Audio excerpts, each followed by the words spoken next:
தீபாவளி பண்டிகையை கொண்டாட சென்னையிலிருந்து பொதுமக்கள் தென் மாவட்டங்களுக்கு செல்வதால் செங்கல்பட்டு மாவட்டம் பரனூர் சுங்கச்சாவடி முதல் போக்குவரத்து நெரிசல் ஏற்பட்டுள்ளது. இதுகுறித்த கூடுதல் தகவல்களை நமது செய்தியாளர் ராபர்ட்டிடம் கேட்கலாம். ராபர்ட், நிலவரம்.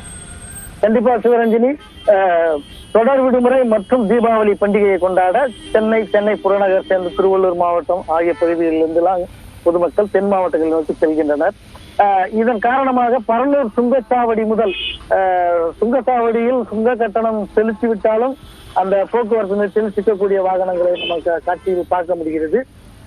குறிப்பாக பாலாறு பாலம் மற்றும் புக்கத்துறை, படாலம் ஆகிய பகுதிகளில் பாலம் கட்டு பணி நடைபெற்று வருவதால் கனரக வாகனங்களை காஞ்சிபுரம் வழியாக திருப்பிவிடும் பணியில் காவல்துறையினர் ஈடுபட்டுள்ளனர்.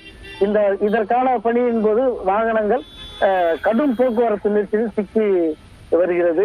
சுமார் ஒரு வாகனம் 6 கிலோமீட்டர் தூரம் கடப்பதற்கு 1 மணி முதல் 1.5 மணி நேரம் வரை காத்திருந்து செல்ல வேண்டிய நிலை ஏற்பட்டுள்ளது. தற்போது காவல்துறையினர் போக்குவரத்தை சரி செய்து வருகின்றனர். சிவரஞ்சனி, விவரங்களை வழங்கியமைக்கு நன்றி ராபர்ட்.